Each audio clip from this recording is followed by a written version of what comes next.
Hello friends, welcome to my YouTube channel Shubho sir philosophy. আমরা আগের দিনের ভিডিওগুলোতে দর্শন শব্দের অর্থ যে প্রথম অধ্যায় ভারতীয় দর্শনের সেটা আলোচনা করেছি এবং তার গুরুত্বপূর্ণ প্রশ্ন উত্তরগুলো আমি আলোচনা করে দিয়েছি, যেগুলো পরীক্ষায় আসবেই। আজকে আমরা দেখব দর্শনে যে ভারতীয় দর্শন পাশ্চাত্য দর্শন ভাগ করা হয়েছে। ভারতীয় দর্শনের যে সেকেন্ড চ্যাপ্টার অর্থাৎ দ্বিতীয় অধ্যায় রয়েছে ভারতীয় দর্শনের শ্রেণী বিভাগ, সেখান থেকে আলোচনা করব। এখানেও দুটো পার্টে ভিডিও হবে, পার্ট 1, পার্ট 2 এবং তারপরেই থাকবে গুরুত্বপূর্ণ প্রশ্ন উত্তরগুলো। তোমরা প্রত্যেকটা ভিডিও দেখো, অবশ্যই লাভবান হবে। চলো আমরা শুরু করি ভারতীয় দর্শনের শ্রেণী বিভাগ। যে ভারতীয় দর্শনের সম্প্রদায়গুলিকে ভাগ করা হয়েছে বেদের ওপর ভিত্তি করে। ভারতীয় দর্শনের মূল উৎস হলো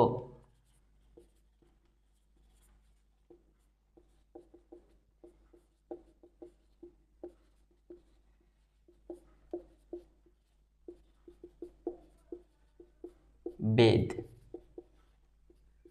এটা লিখে নিও, এটা পরীক্ষায় পড়বে, ইম্পর্টেন্ট প্রশ্ন। বেদের উপর ভিত্তি করেই ভারতীয় দর্শনকে শ্রেণীবিভাগ করা হয়েছে।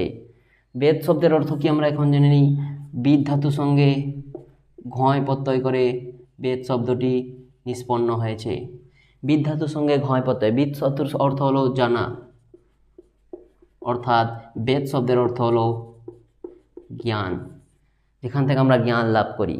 এখন প্রশ্ন হলো বেদ কয়টি ও কি কি। আমি বেদ সম্পর্কে একটু আলোচনা করে দিই, তারপরে আমি ভারতীয় দর্শন যে সম্প্রদায়গুলি সেগুলো ডিসকাস করছি। বেদ কয়টি? বেদ 4টি: ঋক, সাম, যজু এবং অথর্ব। পরীক্ষায় পড়তে পারে বেদ কয়টি ও কি কি, এবং তোমাদের যে 7 টাইপ অফ কোশ্চেন হবে সেখানে দিতে পারে ক্রমান্বয়ে সাজাও। মনে রাখবে প্রথমে ঋক, তারপরে সাম, তারপরে যজু, তারপরে অথর্ব, অর্থাৎ বেদ 4টি। এই বেদ 4টির আবার প্রত্যেকটার 4টি করে অংশ রয়েছে। সেই 4টি অংশ কি? আচ্ছা, আরেকটা জিনিস বলতে ভুলে গেছি, এই যে বেদের বিভাগ কে করেছেন তোমরা জানো?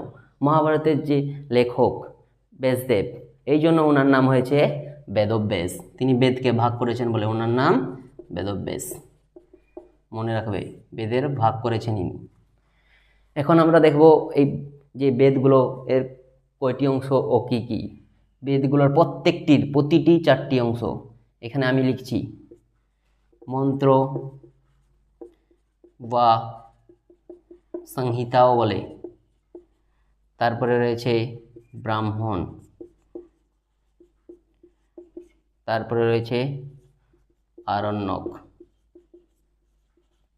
এবং লাস্টে উপনিষদ। এই উপনিষদ বেদের শেষ ভাগ বলে, একে বেদান্তও বলে। বেদান্ত, এটা মনে রাখবে, ভেরি ভেরি ইম্পর্টেন্ট কোশ্চেন। যে বেদের শেষ ভাগ কি? উপনিষদ, এবং বেদের শেষ ভাগ বলে তাকে কি বলে? বেদান্ত। আচ্ছা, এখন এই 4টি অংশ, প্রত্যেকটারই 4টি অংশ, ঋকেরও, সামেরও, যজুরও, অথর্বেরও, প্রত্যেকটার 4টি অংশ রয়েছে: মন্ত্র বা সংহিতা, ব্রাহ্মণ, আরণ্যক, উপনিষদ। তোমরা নোট করে নিও। এখন এই মন্ত্র বা সংহিতায় কি রয়েছে? মন্ত্র বা সংহিতায় রয়েছে যাগযজ্ঞের যে আমরা মন্ত্র পাঠ করি সেগুলো, এবং ব্রাহ্মণ অংশে আছে যাগযজ্ঞের নিয়মাবলী। তারপরে আরণ্যক অংশে রয়েছে অরণ্যে যে বসবাস করার যে নিয়মাবলী, এবং উপনিষদ অংশে রয়েছে জ্ঞান, যে দার্শনিক জগৎ ও জীবন সম্পর্কে যে দার্শনিক চিন্তাধারা। আমরা মন্ত্র বা সংহিতা আর ব্রাহ্মণকে আমরা কর্মকাণ্ড বলি, আর আরণ্যক উপনিষদকে আমরা বলি জ্ঞানকাণ্ড।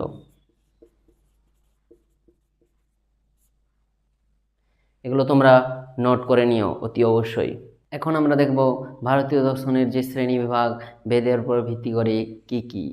তার আগে একটা কথা বলে দিই, সাধারণ মতে কিন্তু ভারতীয় দর্শনের যে শ্রেণী বিভাগ আস্তিক এবং নাস্তিক, তারা আস্তিক বলতে বোঝেন যারা ঈশ্বরে স্বীকার করেন তারা হলেন আস্তিক, আর যারা ঈশ্বরে স্বীকার করেন না তারা হলেন নাস্তিক।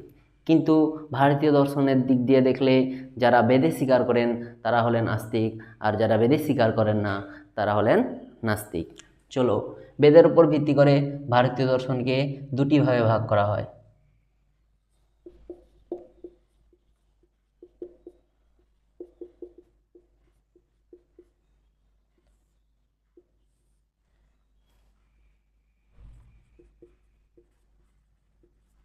আস্তিক আর নাস্তিক, মানে হলো নো যুক্ত আস্তিক, নো আস্তিক। এই আস্তিক সম্প্রদায় হলেন বৈদিক আর নাস্তিক হলেন অবৈদিক। আমি এখানে ব্র্যাকেটে লিখে দিচ্ছি। এগুলো খুব ছোট ছোট পয়েন্ট, কিন্তু পরীক্ষায় আসতে পারে। এগুলো সব নোট করে রাখো এবং মন দিয়ে ভিডিওটা দেখো। তাহলে আস্তিক সম্প্রদায়কে আমরা বৈদিক সম্প্রদায় বলি, আর নাস্তিককে অবৈদিক। কারণ আস্তিক সম্প্রদায় যারা বেদে স্বীকার করেন, নাস্তিক যারা বেদে স্বীকার করেন না। এখন এই আস্তিক সম্প্রদায়কে আবার 6টি ভাগে ভাগ করি, আর নাস্তিক সম্প্রদায়কে আবার 3টি ভাগে ভাগ করা হয়। আস্তিক সম্প্রদায়কে যে 6টি ভাগে ভাগ করা হয় সেগুলো হলো, দেখো একে একে লিখছি। ন্যায়, বৈশেষিক,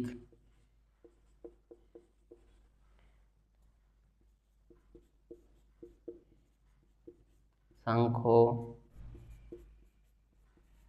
যোগ,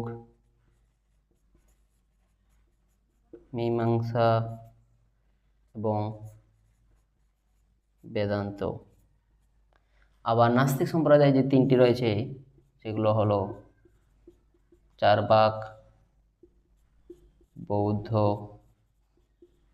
এবং জৈন। তাহলে কোটি টোটাল সম্প্রদায় হলো এদিকে 6টি আর ওদিকে 3টি। তাহলে আস্তিক 6টি এবং নাস্তিক 3টি। পরীক্ষায় কিন্তু পড়তে পারে আস্তিক সম্প্রদায় কয়টি ও কী কী। 4, 5, 6, 7 অপশান দিয়ে দেবে, তাহলে 6টি হবে। পরীক্ষায় এটাও পড়তে পারে নাস্তিক সম্প্রদায় কয়টি ও কী কী। Very very important question. কয়টি? 3টি। আমরা জানি যাই অপশান দিক 3টি হবে, চার্বাক, বৌদ্ধ, জৈন। এখন এই দর্শন সম্প্রদায়গুলির প্রতিষ্ঠাতা রয়েছেন প্রত্যেকটির, সেগুলো জানবো। ন্যায় দর্শনের প্রতিষ্ঠাতা হলেন মহর্ষি গৌতম। ভেরি ভেরি ইম্পর্টেন্ট এগুলো প্রতিষ্ঠাতাগুলো। বৈশেষিক দর্শনের প্রতিষ্ঠাতা হলেন মহর্ষি কনাদ।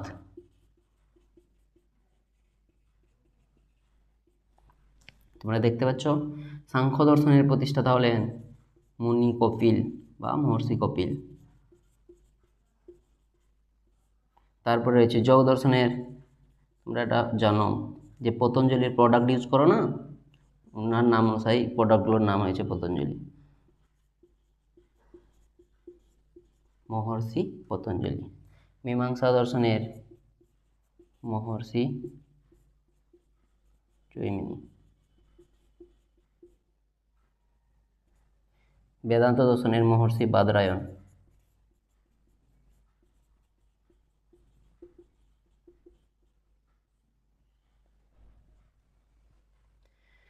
এই 6টি দর্শনকে একত্রে ষড়দর্শনও বলা হয়।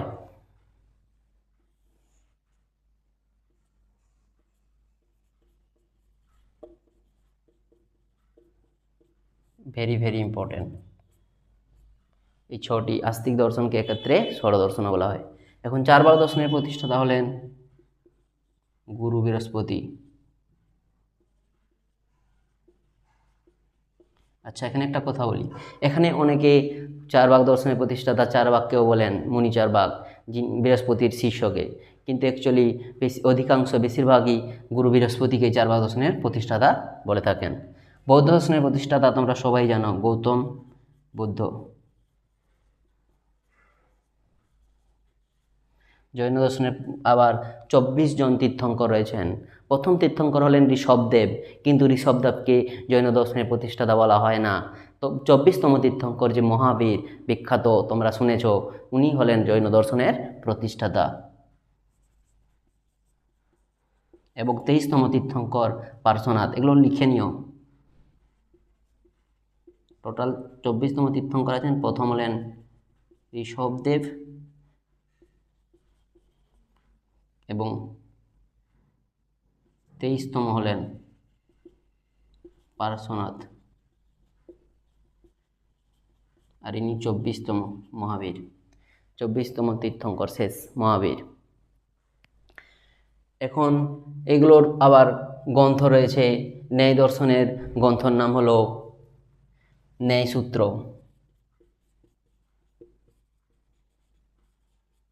বৈশেষিক দর্শনের গ্রন্থের নাম হলো বৈশেষিক সূত্র।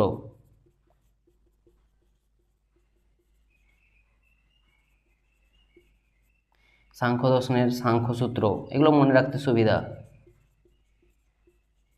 যোগ দর্শনের যোগসূত্র, মীমাংসা দর্শনের মীমাংসা সূত্র,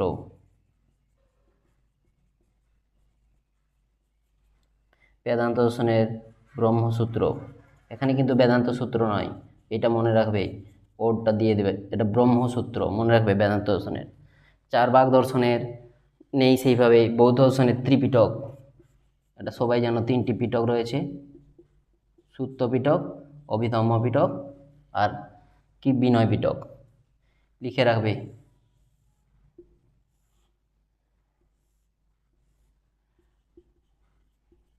সূত্র পিটক, অভিধম্ম পিটক, বিনয় পিটক। আচ্ছা, পিটক শব্দের অর্থ কি পরীক্ষায় দিতে পারে? ঝাঁপি বা পেটিকা বা ঝুড়ি, পিটক শব্দের অর্থ। এই হলো তোমাদের ভারতীয় দর্শনের যে শ্রেণীবিভাগ, তার সংক্ষেপে আলোচনার পার্ট 1। এরপরের ভিডিওতে থাকবে পার্ট 2, তারপরে থাকবে এখান থেকে যত ইম্পর্টেন্ট প্রশ্ন উত্তর। এই ভিডিওটা যদি কারো ভালো লেগে থাকে অবশ্যই লাইক এবং শেয়ার করে দিও এবং চ্যানেলটাকে সাবস্ক্রাইব করে পাশে থেকো। Thank you.